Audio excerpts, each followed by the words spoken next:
My name is Louise Walker, 35 years old, and I never thought my own mother would try to poison someone at my engagement party. Everything was perfect that evening, until Mom approached with 2 glasses of red wine and that unsettling smile I recognized from childhood.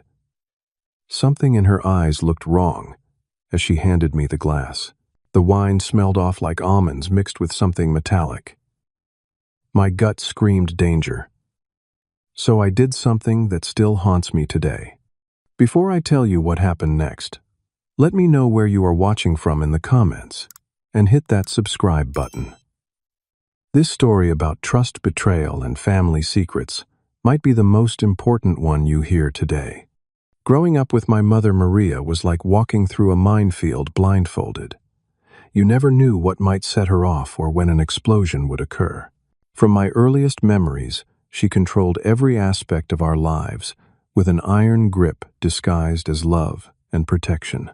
My father Thomas, a kind but weak man, always surrendered to her domineering personality, choosing peace over confrontation.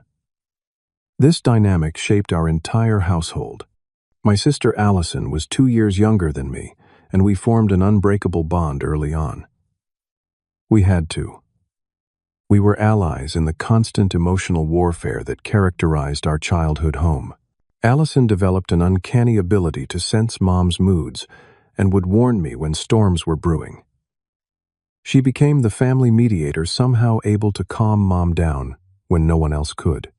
I escaped as soon as possible, going to college across the country and building my career as a software engineer in a city 3 states away. The distance helped, but family patterns have a way of following you. I found myself drawn to controlling partners, repeating what felt familiar, until years of therapy helped me recognize and break the pattern. Then I met Jennifer at a company retreat. She worked in marketing, and we were paired together for a team-building exercise. Jennifer was everything. My mother was not warm, supportive, and genuinely interested in who I was rather than who she wanted me to be. Our relationship developed naturally without the power struggles I had grown accustomed to. For the first time, I understood what healthy love felt like. When I brought Jennifer home to meet my family 6 months later, my mother showed her true colors immediately. She was polite on the surface, but I recognized the subtle digs, the backhanded compliments, and the way she would talk about me as if Jennifer wasn't there. That evening in the kitchen, I overheard her tell Jennifer, "Luis has always been attracted to temporary things. His interests never last. I suppose that's part of his charm." Jennifer handled it with grace, responding, "Well, we've all evolved from who we once were. The Luis I know is remarkably consistent and committed." Mom didn't like that answer. From that moment on, she made it her mission to find fault with Jennifer. Nothing was good enough: her career, her family background, even her homemade apple pie that everyone else raved about. Mom claimed it was too sweet, just like Jennifer. Allison tried her best to run interference. She would redirect conversations when they turned tense, compliment Jennifer loudly when Mom criticized her quietly, and take me aside to remind me that Mom's behavior wasn't about Jennifer at all, but about her fear of losing control over me. My father, as usual, remained largely silent. He would occasionally give Jennifer an apologetic smile or squeeze my shoulder in solidarity. But he never openly opposed my mother. Years of marriage had taught him that peace came at the price of submission. Jennifer's family couldn't have been more different. The Thompsons welcomed me with genuine warmth. Her parents, David and Karen, treated me like a son from the very beginning. Her younger brother, Jack, made me feel like we'd been friends for years. Family dinners at their house were filled with laughter, respectful debates, and a sense of ease I'd never experienced growing up. Over the 2 years Jennifer and I dated, my mother's attempts to sabotage our relationship grew more frequent and less subtle. She would call with fake emergencies when she knew we had special plans. She sent me articles about failed relationships and divorce statistics. Once she even contacted Jennifer's ex-boyfriend under the pretense of planning a surprise party, then casually mentioned to me that they had a long conversation. Despite these challenges, Jennifer and I grew stronger together. We learned to set boundaries with my mother, limiting our visits and establishing consequences for her manipulative behavior. I started to recognize that loving my mother didn't mean accepting her toxic actions, and Jennifer showed remarkable patience as I navigated this difficult realization. When I decided to propose, I knew my mother would not be happy. But for once in my life, her approval wasn't what I was seeking. I proposed to Jennifer on a crisp autumn morning at Eagle Point, a scenic overlook that had become our special place. We hiked up as the sun was rising, painting the sky in vibrant oranges and pinks. When we reached the top, breathless and exhilarated, I dropped to one knee and pulled out the ring I'd spent months saving for. "Jennifer, you brought light into my life when I was surrounded by shadows. Will you marry me?" Tears filled her eyes as she nodded, too overcome to speak at first. Then she pulled me up and threw her arms around me, whispering yes over and over again. It was perfect in its simplicity and sincerity, just like our relationship. The problems began when we called our families with the news. Jennifer's parents were ecstatic, her father getting choked up on the phone, while her mother immediately started talking about venue options and asking what kind of help we needed. When I called my parents, my mother's first response was silence, followed by, "Are you sure Luis' marriage is a serious commitment? You haven't known her that long." 2 years, Mom, I corrected, already feeling my joy deflating. "Well, time will tell if that's enough," she replied cryptically. "Anyway, congratulations. I suppose we should meet her parents soon." My father took the phone and offered genuine congratulations, promising to take us out to celebrate the next time we visited. But the damage was done. What should have been an entirely happy day now had a dark cloud hanging over it. Allison called separately, screaming with excitement when I told her. "Don't listen to Mom," she advised. "She's just being Mom. Jennifer is amazing, and you're going to have a beautiful life together." The following weeks were a whirlwind of planning. Jennifer and I agreed on a small wedding, about 60 guests, in a rustic vineyard venue we'd both fallen in love with. We wanted something intimate and meaningful rather than extravagant and showy. My mother had other ideas. She started sending links to grand ballrooms and 5-star hotels. When we politely declined explaining our vision, she switched tactics, questioning whether we could afford the wedding we wanted and offering to contribute financially if we would consider her preferred venues. "Jennifer is ruining you," she told me, during one particularly tense phone call. "You used to have standards, Luis. Now you're talking about getting married in a barn. It's a restored historic winery, Mom." "Not a barn," I corrected, trying to keep my temper in check. "And this is about what Jennifer and I want, not what impresses the country club crowd." "I see how it is," she snapped. "Her family has brainwashed you against me. I only want what's best for you." This pattern continued as we moved through the planning process.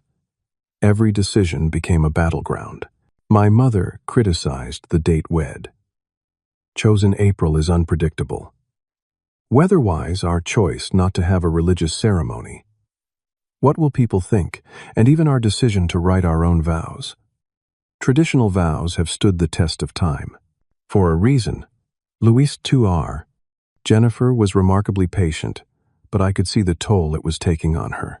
After particularly difficult interactions with my mother, she would grow quiet, and I would find her staring into space, clearly questioning what she was getting herself into. My sister stepped up admirably, running interference whenever possible. She would field calls from our mother, filtering out the worst of the criticism before it reached us. She organized a beautiful engagement dinner at a neutral restaurant, carefully managing the seating arrangements to minimize conflict. Despite our best efforts, the dinner was tense. My mother arrived late, making a show of apologizing profusely, while subtly implying that the restaurant was difficult to find due to our poor choice of location. She brought an expensive bottle of champagne, ignoring the fact that we'd already ordered drinks, and insisted the waiter open it immediately. Throughout the meal, she peppered Jennifer's parents with questions that felt more like an interrogation than genuine interest. How had they managed to afford sending Jennifer to such an expensive college? Did they have concerns about her marrying someone from a different cultural background? Wasn't it unusual that Jennifer had changed careers twice already? Jennifer's parents handled it with remarkable grace, answering honestly without taking offense, but I could see the growing discomfort in their eyes. My father said little while Allison worked overtime to change subjects and lighten the mood. By the time we left, Jennifer was holding my hand so tightly her knuckles were white. In the car, she finally broke down. "Why does she hate me so much, Luis? What did I ever do to her?" I held her as she cried, hating myself for putting her through this, hating my mother for her behavior, and hating the situation that seemed to have no good solution. After much discussion, we decided to have an engagement party. It felt important to create a positive experience that could potentially heal some of the growing rifts between our families. We chose a beautiful garden venue with indoor and outdoor spaces, hired a caterer known for their amazing food, and carefully crafted a guest list of our closest friends and family members. Jennifer threw herself into the planning, determined to create an event so wonderful that even my mother couldn't find fault. I supported her, while secretly harboring doubts. I knew my mother well enough to know that the more important an event was to me, the more likely she was to find a way to undermine it. But I kept those fears to myself, hoping against hope that this time would be different. Maybe seeing how happy Jennifer made me surrounded by people who loved and supported us would finally break through my mother's resistance. Maybe she would finally see what everyone else could see, that Jennifer was the best thing that had ever happened to me. It was a beautiful dream. But deep down, I knew better. I just didn't know how bad it would actually get. The day of our engagement party arrived with perfect weather, a gentle breeze, clear blue skies, and temperatures in the mid-70s. It felt like even nature was celebrating with us. The garden terrace venue looked stunning, with fairy lights strung between trees, white roses and hydrangeas, adorning every table, and a small fountain trickling peacefully in the center of the outdoor space. Jennifer and I arrived early to oversee the final preparations. She wore a simple blue dress that made her eyes sparkle, and I couldn't help stealing kisses as we checked off items on our to-do list. The caterers were setting up a beautiful spread, the bartender was preparing signature cocktails we'd designed together, and our photographer was capturing candid moments of the setup. "Everything is perfect," Jennifer said, squeezing my hand. "This is going to be a wonderful night. I can feel it." I smiled back, not wanting to voice my lingering anxiety about my mother's attendance. Allison had texted me earlier to say she'd pick up our parents to ensure they arrived on time, and that she'd given Mom a pep talk about behavior expectations. Jennifer's family arrived first, her mother bringing a handmade guest book she'd crafted specially for the occasion. Her father immediately began helping move some of the heavier decorations, while her brother Jack connected his phone to the sound system to test the playlist we'd created. Soon our friends began arriving, filling the space with excited chatter and laughter. College roommates, work colleagues, neighbors we'd grown close to, all bringing gifts and warm wishes. The energy was exactly what we'd hoped for, a celebration of love and connection. I kept glancing at my watch as the official start time came and went with no sign of my family. Jennifer noticed my distraction and kissed my cheek. "They'll be here," she assured me. "Allison won't let them miss this." Just as she said it, I spotted my sister at the entrance, looking harried but smiling. Behind her were my parents, my father looking uncomfortable in a suit that was slightly too tight, and my mother. My heart sank. My mother was dressed in a white gown that could easily have been mistaken for a wedding dress. Her hair was elaborately styled, and she wore jewelry that sparkled ostentatiously in the afternoon sun.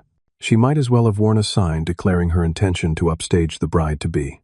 Allison caught my eye and gave a small, helpless shrug. She had clearly tried and failed to influence our mother's wardrobe choice. Jennifer squeezed my hand again. "It's okay," she whispered. This isn't about what anyone is wearing. It's about us. Her generosity of spirit nearly brought tears to my eyes. I nodded, took a deep breath, and moved forward to greet my family. Dad hugged me warmly, whispering congratulations again in my ear. Allison embraced both Jennifer and me, apologizing under her breath for Mom's appearance.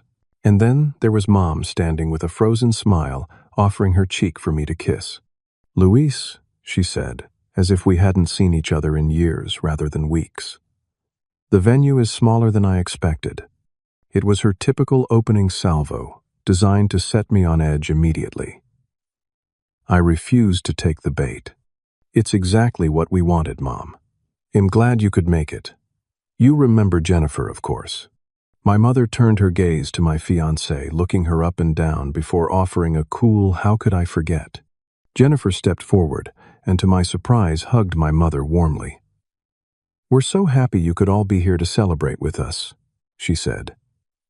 "Let me show you to your table. We have a special place reserved for family."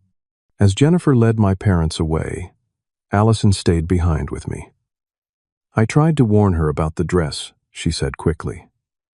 "She changed at the last minute. I think she had something else on when I picked them up, but she insisted on stopping back at the house because she'd forgotten her purse."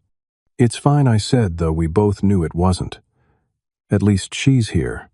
Allison looked troubled. "There's something else.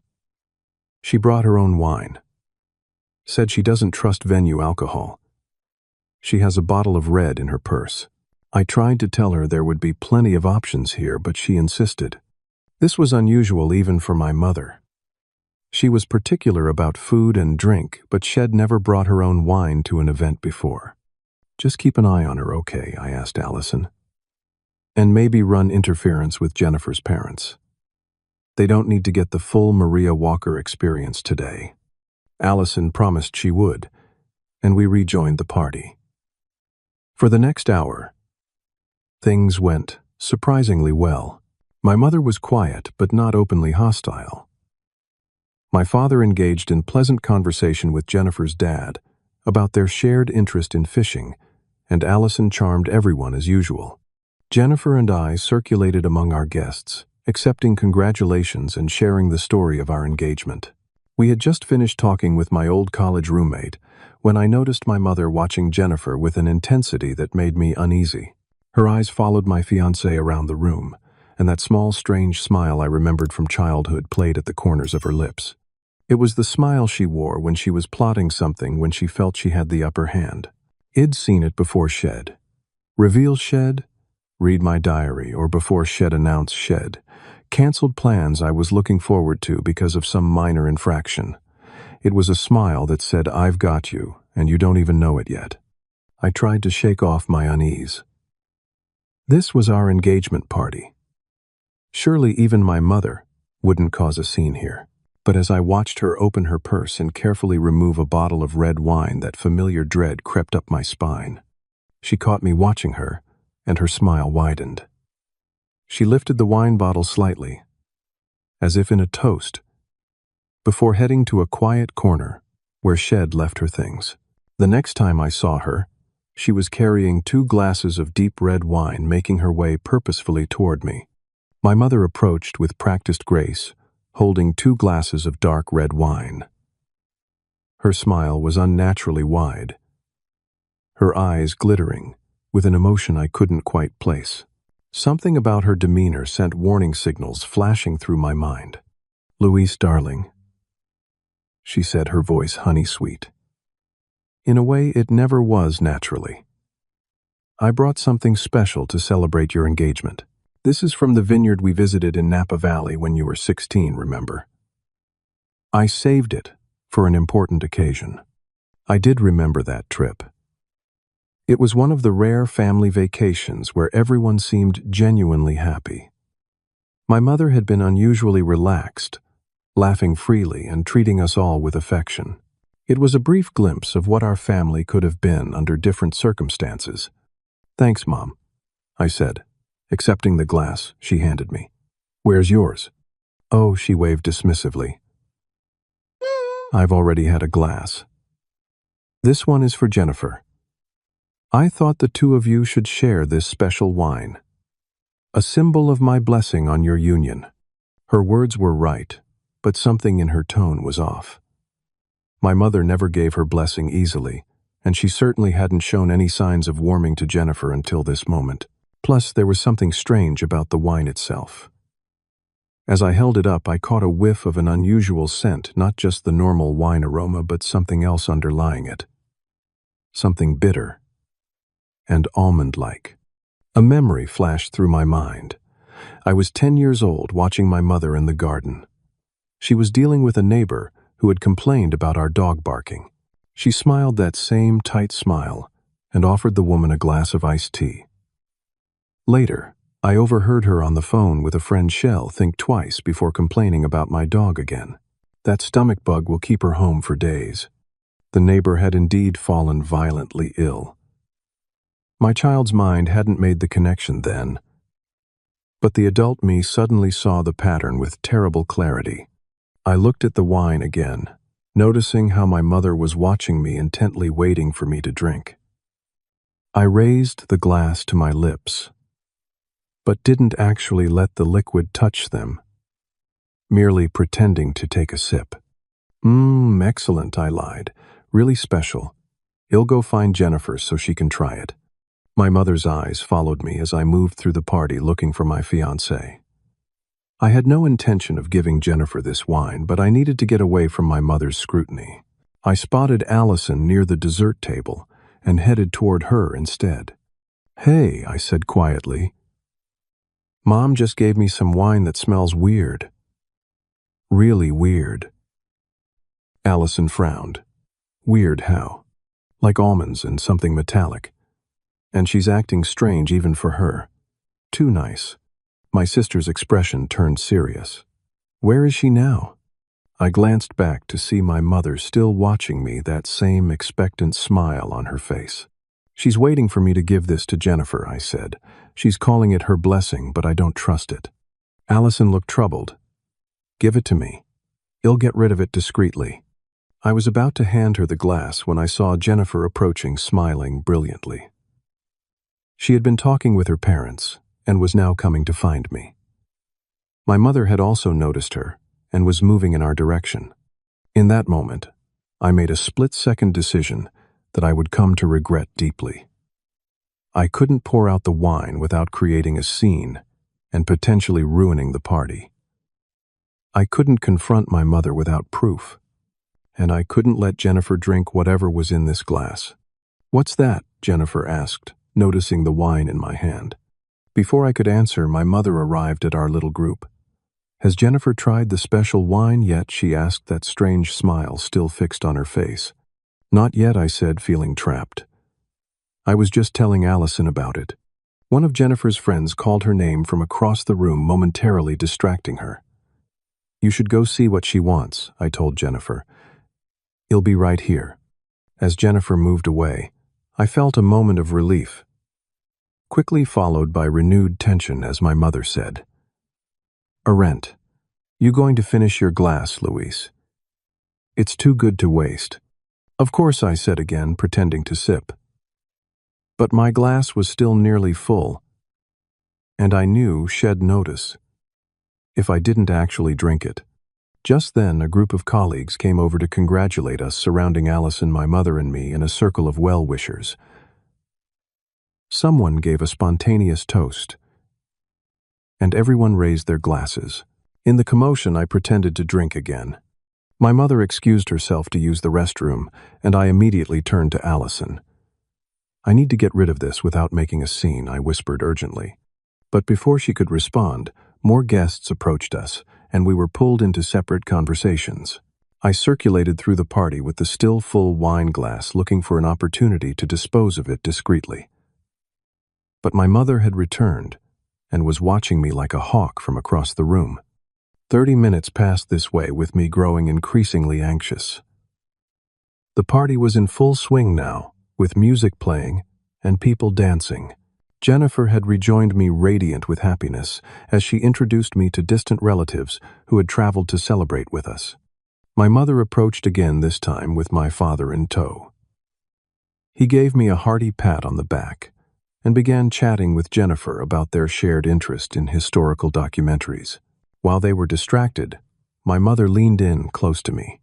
"You barely touched your wine," she murmured. "Don't you like it?" "I'm saving it," I replied, trying to keep my voice steady. "For the official toast later." She looked skeptical but nodded. "Well, don't wait too long. Wine like that deserves appreciation." Just then, someone announced it was time for group photos. As everyone arranged themselves, I found myself standing next to Allison. She gave me a quick hug of congratulations. And in that brief moment of contact, I did something I had never planned. I switched our glasses, leaving her with the suspicious wine and taking her half-empty glass of champagne. It was instinctive, a panicked response to a situation I felt trapped in. Allison was a foot shorter than Jennifer and wearing a similar colored dress in the crowded room. My mother, watching from a distance, would see only that I had finally drunk the wine intended for my fiancé. She wouldn't notice the quick exchange with my sister. The moment the glasses were switched, I felt a wave of guilt. I hadn't intended to put Allison at risk, but rather to create an opportunity to dispose of the wine during the commotion of photos. I planned to warn her immediately after the pictures were taken. But the photographer kept arranging and rearranging groups, and Allison was pulled into a shot with Jennifer's family while I was positioned with college friends. By the time I could make my way back to her, I saw with horror that she had taken a large sip from the glass. I pushed through the crowd toward her, but it was too late. Within minutes, her face had gone pale, and she pressed a hand to her stomach, grimacing in pain. "Allison," I called, reaching for her as she swayed on her feet. "Are you okay?" "I don't feel," she began before her eyes rolled back and she collapsed to the floor. "Allison," I shouted, dropping to my knees beside my sister as chaos erupted around us. Her body was rigid, her breathing shallow and rapid. Foam had begun to form at the corners of her mouth, and her eyelids fluttered uncontrollably. "Someone call 911. I heard Jennifer cry out behind me. The music stopped abruptly, replaced by the sounds of confused and frightened guests. I loosened Allison's collar and turned her onto her side, desperately trying to remember first aid training from years ago. "Give her space," I called to the crowd gathering around us. "She needs air." Jennifer's father, a former EMT, pushed through and knelt beside me. "What happened?" he asked immediately, checking Allison's pulse. "She drank." I began, then stopped, looking up to see my mother standing at the edge of the circle, her face a mask of shock that didn't quite reach her eyes. She was clutching her purse tightly against her chest, knuckles white. "She collapsed suddenly," I told Jennifer's father instead. "She seemed fine and then just went down." He nodded, focused on Allison. "Her pulse is racing, and she's showing signs of poisoning." "Alcohol poisoning." I shook my head. "She barely drank tonight. One glass, maybe two. Zeitz or history medications." "No, nothing like that." The wail of approaching sirens cut through the murmurs of the crowd. Jennifer's brother had run to the street to flag down the ambulance, and soon paramedics were pushing through with a stretcher and equipment. They worked quickly, attaching monitors to Allison and starting an IV. One of them asked what she'd consumed. "Wine," I said. "Red wine. She just had some red wine." The paramedic looked skeptical. "This doesn't look like alcohol poisoning." I reached for the glass that had fallen from Allison's hand when she collapsed. Some liquid still remained in the bottom. I think there might have been something in it." The paramedic took the glass carefully. "We'll have this tested at the hospital. Was anyone else drinking from the same bottle?" My gaze went involuntarily to my mother, who had backed away from the scene. "Only Allison," I said, the weight of guilt pressing down on me. That was my glass originally. We switched during photos. Jennifer's hand found mine, squeezing tightly. The paramedics were loading Allison onto the stretcher, now her condition appearing to stabilize somewhat, with the medications they'd administered. "Him going with her," I said, standing up. "He'll come too," Jennifer immediately responded. As we moved to follow the paramedics, I noticed my father approaching my mother, his face contorted with an emotion I'd rarely seen him express anger. The ride to the hospital was tense and terrifying. Allison remained unconscious as the paramedics worked over her, communicating in terse medical terminology with the hospital. Jennifer held my hand the entire time, neither of us speaking. What was there to say? Our perfect evening had turned into a nightmare, and I knew exactly why. At the emergency room, Allison was whisked away immediately, and we were directed to a waiting area. It was only then that I broke down, burying my face in my hands. "This is my fault," I choked out. "I switched the glasses. Mom gave me that wine, and it smelled wrong, and I was trying to keep Jennifer safe, but Jennifer wrapped her arms around me. "It's not your fault," she whispered fiercely. "You didn't know this would happen. You were trying to protect me." "I don't think you understand," I said, pulling back to look at her. "That wine was meant for you.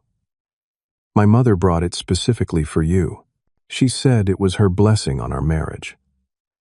But the way she was acting, I think she put something in it." Jennifer's face paled. "Your mother tried to poison me." I nodded miserably. "And I ended up poisoning my sister instead." Before Jennifer could respond, a doctor approached us. She introduced herself as Dr. Patel and led us to a quieter consultation room. "Your sister is stable," she began, and I felt my shoulders sag with relief. "But she's experiencing symptoms consistent with poisoning. We've pumped her stomach and administered activated charcoal. But we need to know what she ingested to provide the best treatment." I told her everything about the wine, my suspicions, and the switch. Dr. Patel listened, without judgment, taking notes. "The residue in the glass is being tested now," she said. "In the meantime, we've started treatment based on her symptoms. The good news is that she got help quickly.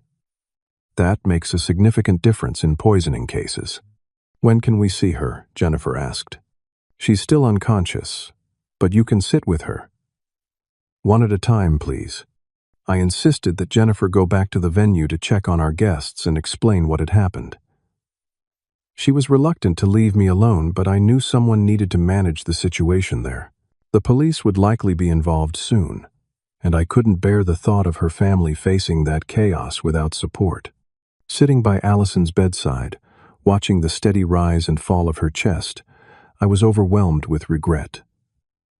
Her face was pale, dark circles, already forming under her eyes. Various machines beeped and hummed around her, monitoring her vital signs and delivering medications through IVs. "Ali, I'm so sorry," I whispered, taking her limp hand in mine. "This should never have happened to you." A soft knock at the door interrupted my vigil. A man and woman in plain clothes entered, introducing themselves as Detectives Rivera and Goodman. "Mr. Walker, Detective Rivera," began gently, "we're investigating what happened to your sister. We understand you have concerns about the wine she consumed." I nodded, then told them everything from the beginning.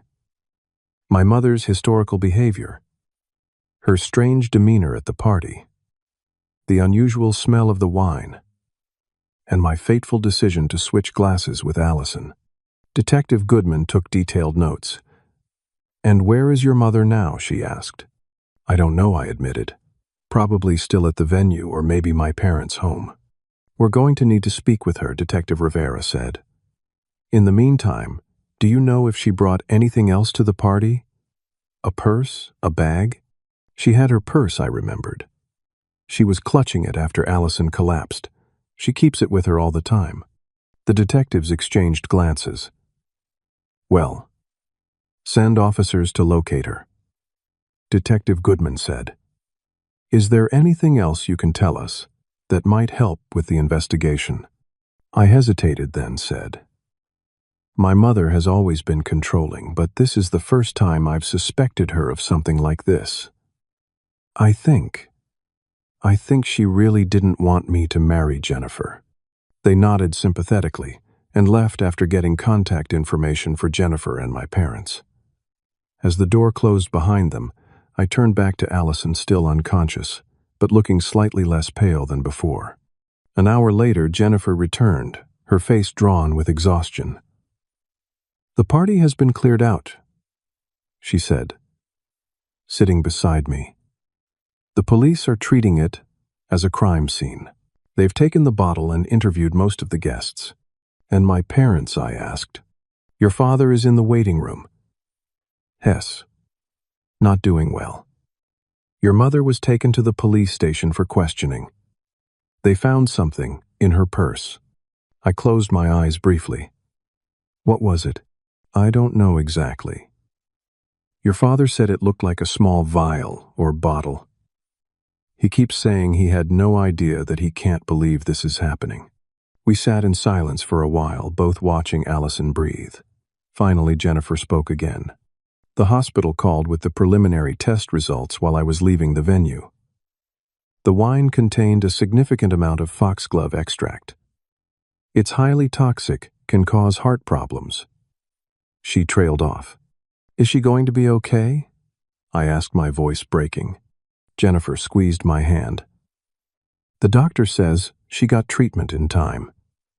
She's young and healthy. They expect her to recover, but... She hesitated. But what? She may have some lingering heart issues. They won't know for sure until she's awake and they can run more tests. Guilt crashed over me in a fresh wave. If it just confronted my mother directly or poured out the wine or done anything other than what I did, Allison might be celebrating with us right now, instead of fighting for her health in a hospital bed. What happens now? Jennifer asked softly. I don't know, I answered honestly. I genuinely don't know.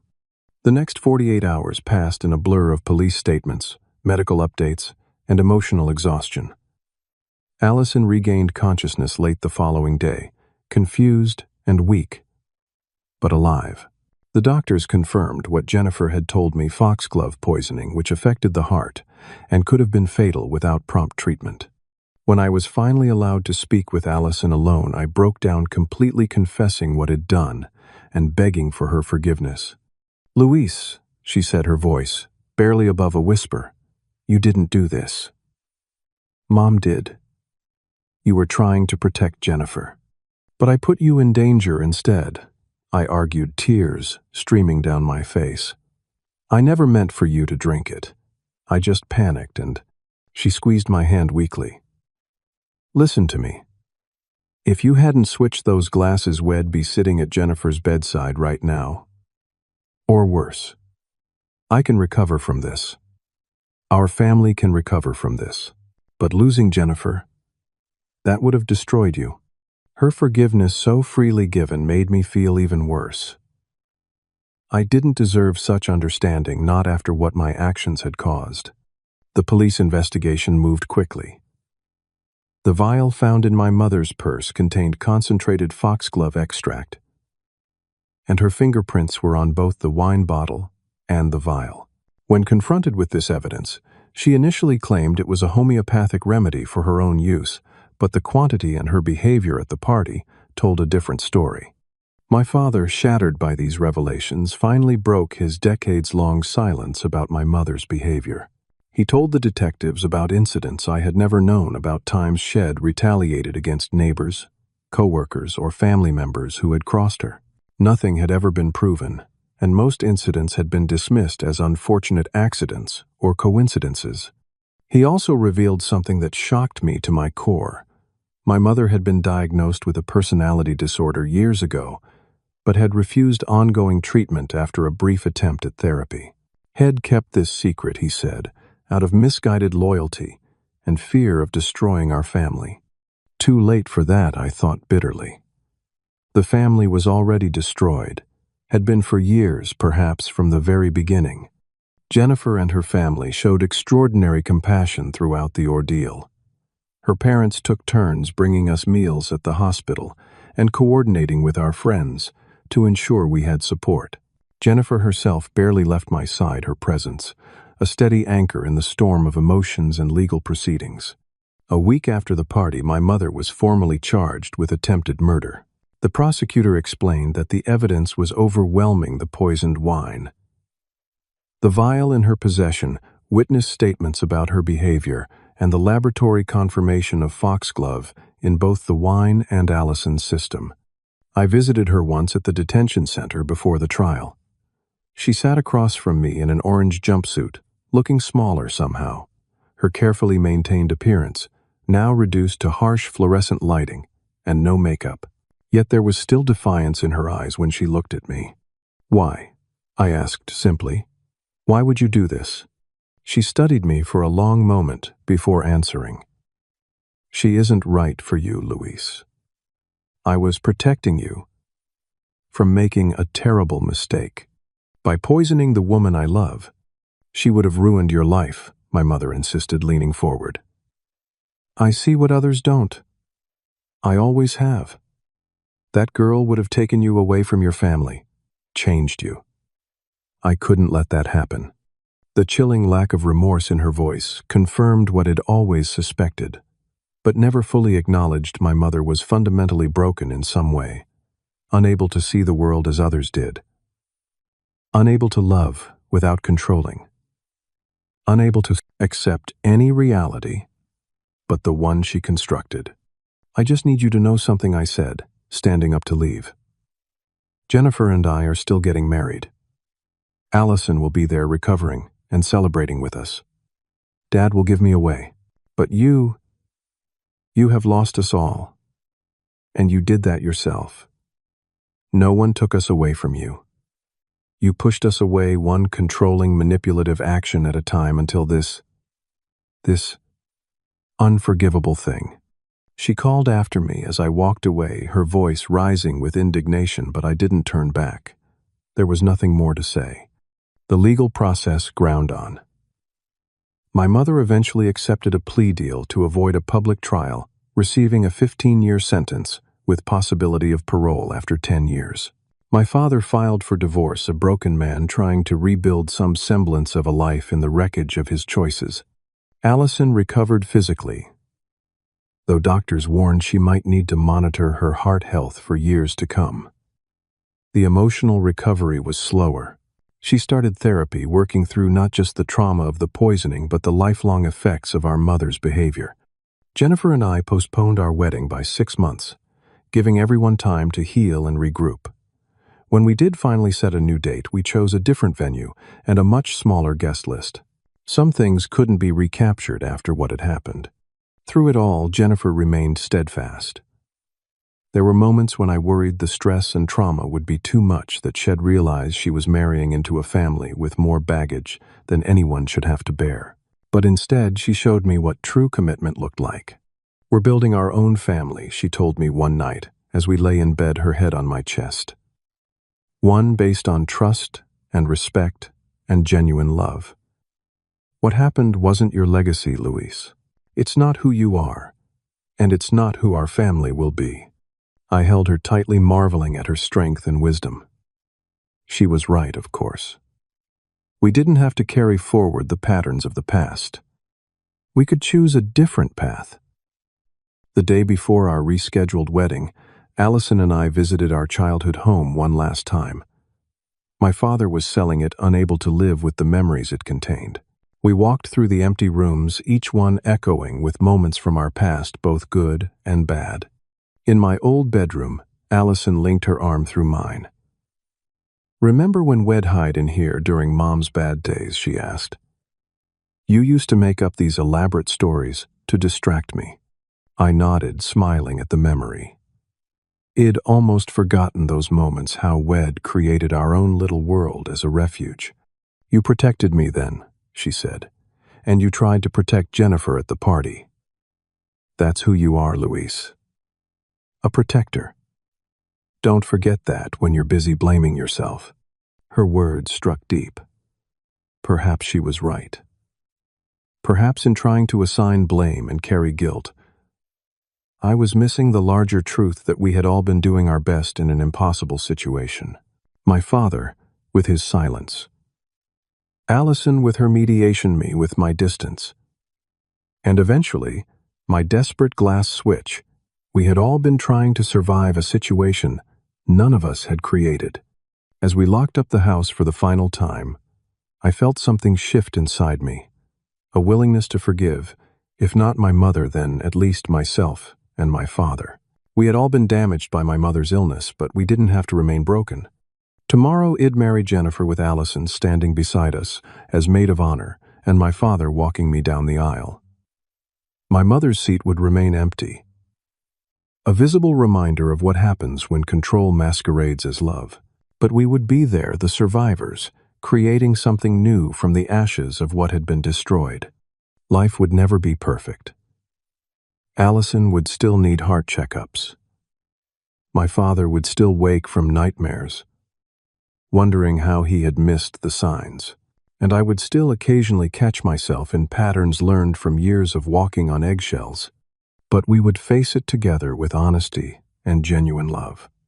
And somehow that seemed like enough of a victory against the darkness. Our wedding day dawned clear and beautiful, much like the day of our ill-fated engagement party 6 months earlier. But everything else was different. We chose a small chapel for the ceremony, followed by a reception at Jennifer's parents' home. The guest list was intimate, just 30 people we truly loved and trusted. Allison looked radiant as she walked down the aisle ahead of Jennifer, her recovery evident in her steady steps and bright smile. If you didn't know what she'd been through, you might not notice the slight fatigue around her eyes, or the way she sometimes pressed a hand to her chest when emotions ran high. My father, gray and thinner than had been a year ago, but standing tall, walked me to the altar with tears streaming unashamedly down his face. The months since my mother's arrest had aged him, but therapy was slowly helping him reclaim his voice and his sense of self. When Jennifer appeared at the doorway, a vision in a simple ivory dress, everything else faded away. We locked eyes across the chapel, and in that moment I knew with absolute certainty that we would be okay. More than okay, we would thrive. Our vows were honest, acknowledging the difficult road we'd already traveled and the challenges that might lie ahead. But they were also full of hope and determination. We promised not just to love each other, but to build something beautiful together, something based on trust and respect and genuine partnership. At the reception, Allison gave a toast that left hardly a dry eye in the room. She spoke of resilience and forgiveness of chosen family, and the courage to break cycles. She ended by raising her glass of sparkling cider. The doctors still wanted her to avoid alcohol, and looking directly at Jennifer and me. To Luis and Jennifer, she said, her voice strong despite the emotion behind it. May your love be a shelter in stormy weather, a compass when you're lost, and always, always a safe place to land. I love you both. The months that followed were a time of rebuilding and discovery. Jennifer and I bought a small house near her parents, creating a home that reflected both of us. Bright, welcoming spaces filled with books and art, and comfortable places to gather with friends. I continued therapy, working through the complex emotions surrounding my mother and our family history. There were still days when guilt would overwhelm me, when I'd wake from nightmares of Allison collapsing or Jennifer drinking poisoned wine. But those days grew fewer as time passed. Allison flourished in unexpected ways. After recovering physically, she decided to go back to school for a degree in psychology, determined to help others affected by family trauma. Her experience had given her a unique perspective and a powerful desire to make something meaningful from her pain. Our father, too, found a path forward. He sold the family home and moved to a small apartment near Allison's university. He volunteered at a community center teaching woodworking to at-risk youth. The quiet man who had stood by silently for decades found his voice helping kids create beautiful things with their hands. As for my mother, we received occasional updates through the legal system. She maintained her position that Shed acted out of love and protection, showing little remorse or insight. I sent her a wedding photo once, not out of cruelty, but as a kind of closure, a visual representation that her plans had failed, that love had prevailed despite her efforts. She returned it torn in half. That was the last communication we ever had.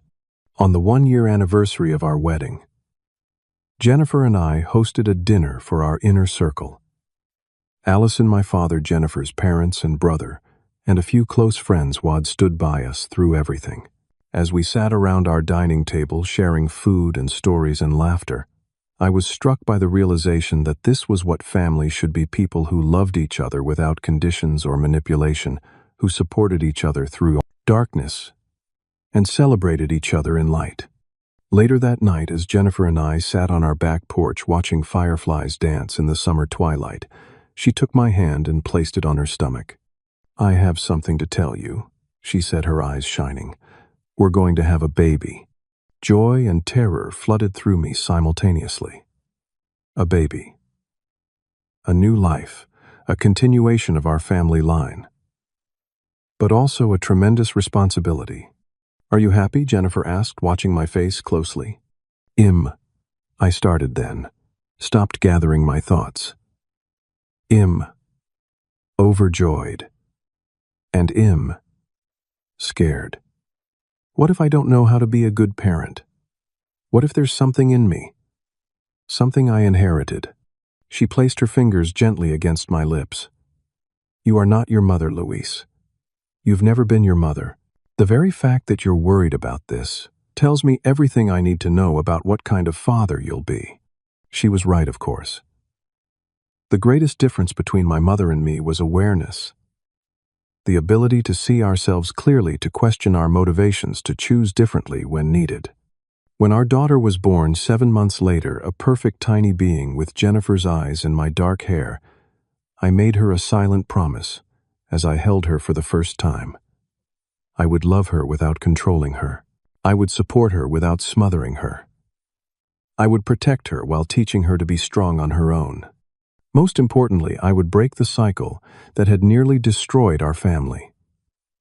The legacy I passed to her would be one of honest love of boundaries and respect of the courage to be imperfect, but always striving to be better. Allison.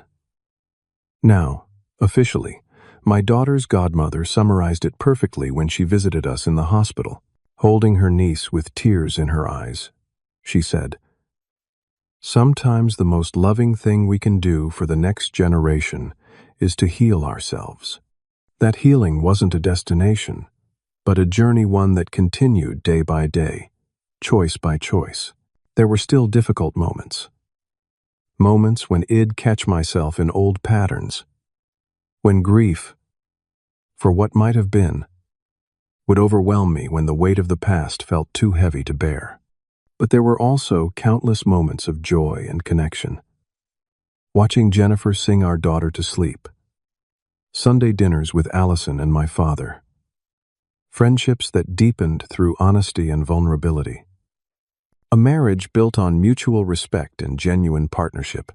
In the end, the most profound lesson from that terrible night at our engagement party wasn't about betrayal or trauma. It was about choice. The choice to trust again after trust has been broken. The choice to love again after love has been weaponized. The choice to build something new rather than remain trapped in the ruins of the past. None of us can choose the families we're born into or the wounds inflicted on us in childhood, but we can choose how we respond to those wounds. We can choose whether to pass them on or to heal them. We can choose the families we create and the values we live by. My mother made her choices, and now she lives with the consequences. I make mine each day consciously and carefully, knowing that every decision shapes not just my life but the lives of those I love. If you've stayed with me through this story, perhaps you're wrestling with your own family challenges. Maybe you're wondering if toxic patterns can truly be broken, if genuine healing is possible. From where I stand now with my daughter in my arms and my chosen family around me, I can tell you with certainty that it is. It isn't easy, and it isn't quick. It requires courage and honesty and the willingness to face painful truths. But on the other side of that pain lies the possibility of a life filled with authentic connection and love. Have you experienced something similar in your own family? Or are you working to break unhealthy patterns passed down through generations? Share your story in the comments below. Sometimes knowing we're not alone in these struggles can be the first step toward healing. And if this story resonated with you, please like, subscribe, and share it with someone who might need to hear that transformation is possible, that families can heal, and that love, genuine love, can triumph over control and manipulation. Thank you for listening. And remember, your past may shape you, but it doesn't have to define you.